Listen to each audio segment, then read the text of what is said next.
Hi guys! Have a nice day! And thank you for watching Buhay sa Dubai. Ito mukha pa akong bagong gising. Pero actually, normal po yung buhok ko. Kailangan ko pong magpagupit ngayon. It's actually 7 PM na, pero ramdam ko pa rin yung init ng hangin. Kaya try kong isama kayo sa pagpapagupit ko. I'm gonna meet some followers also later. Hi! Please keep on watching Junie Franco Sarsano's YouTube channel, Buhay sa Dubai. And also please don't forget to watch me, Bea Binene, on GMA Pinoy TV.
Medyo parang madilim-dilim ang Dubai ngayon camera ko lang pala.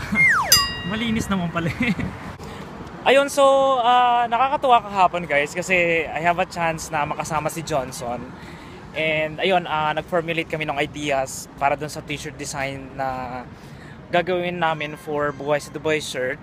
So we decided na gamitin yung word na no one fights alone.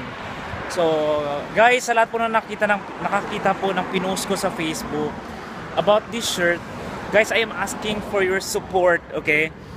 Ito po ay para po sa mga kabayan natin dito sa Dubai na meron pong cancer, okay? So yung pinaka-latest po na tinutulungan po natin is of course si Alden Gagula at saka si Ate Selly.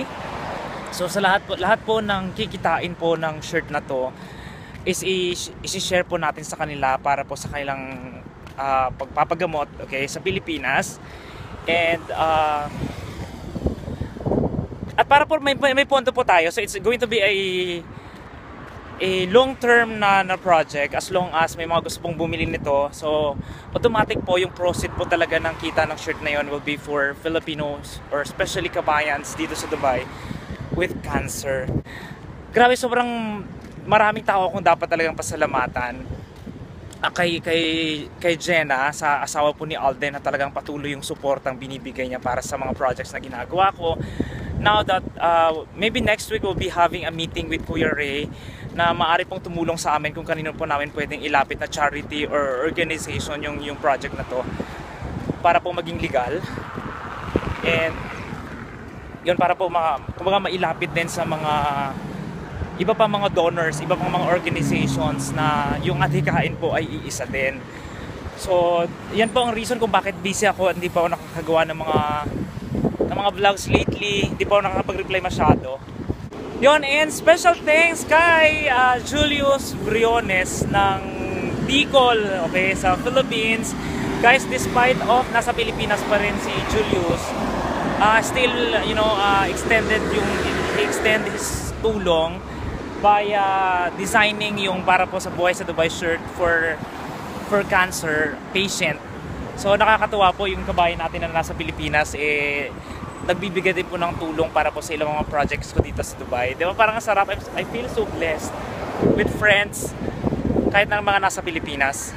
Okay, so tomorrow sasamahan ko po si Ate Selly. Finally uwi na po siya tomorrow.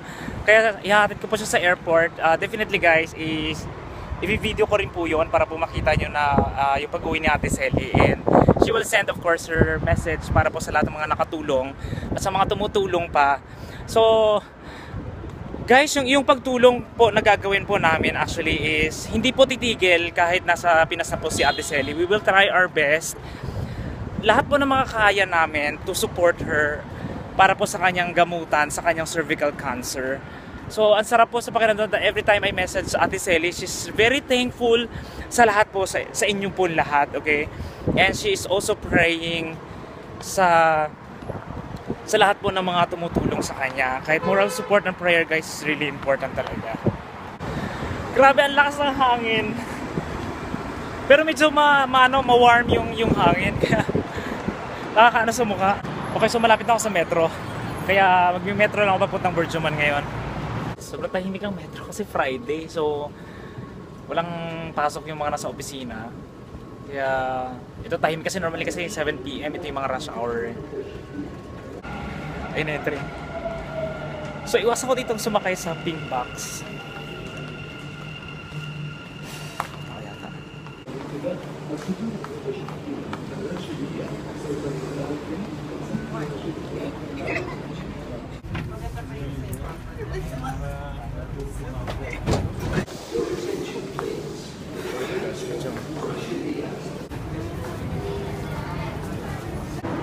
Okay, so nandito na naman sa place na to, sa favorite kong paggupitan. Ganda ng buko, lumalabas yung kulay. Okay, so ito na yung favorite place ko ng paggupitan.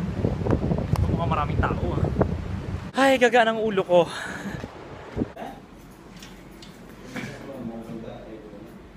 Parang kayo din naggupit sa kanila. Ako ba? June ba ninyo? Ha? June ba ninyo? Sarap. Ganang ulo. Okay.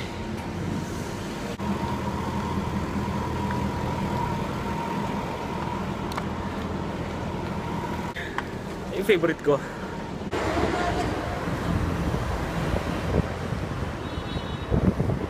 Okay, so pupunta ko ngayon kina Jen Lee at saka kina Enzo. Try ko lang tumambay sa kanila, kwentuhan, kumustahan. Tapos magpaplano kasi kami ng swimming para sa lahat ng mga followers ng Buhay sa Dubai. Taba mo? Okay. So nandito na ako sa bahay nila. Kumusta na kaya silang dalawa? Ayun lang. Kumusta na? Actually, hindi namin alam sa kapupunta ngayon. Magtsatsa pa tayo, magkakape tayo. Swimming tayo! Oo, tuloy yun. Ang dami na nag-a-add nun eh. Sunday? Sunday ba? Pwede ba kayo? 1 or 2 daw pwede si ano eh. Day off ko Sunday. O, Sunday rin ako. O, di Sunday na tayo. Oo, kahit kailan. Ayun, kumusta na? Kumusta na ang buhay sa Dubai? Eto, masaya na. Ilang ba na nga kayo? Ano na, magti 3 months na kami. Magti 2 months na kami. Okay, ayun yung kagandahan sa inyo kasi parang after a month, may trabaho ka agad. Oo nga. Paano yung adjustment?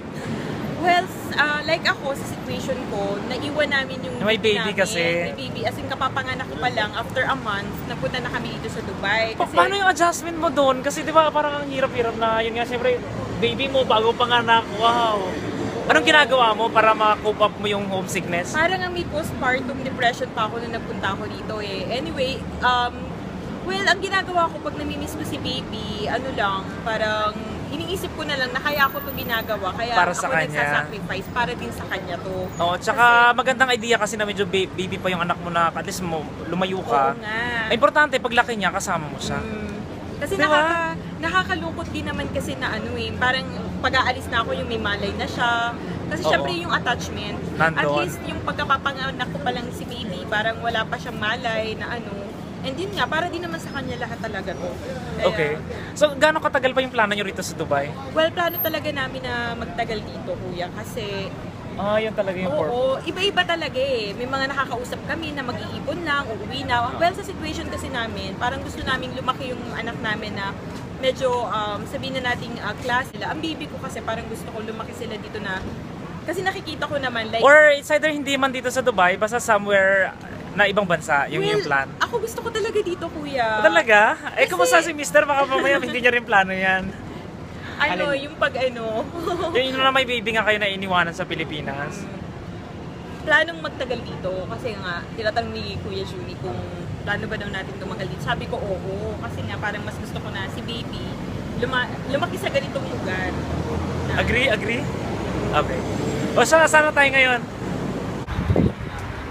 Sinarado. Asa na siya? Ano doon na siya sa loob? Anyway. Wow, kasi Kunin ko yung nagugutom na kape, ako. Thank you.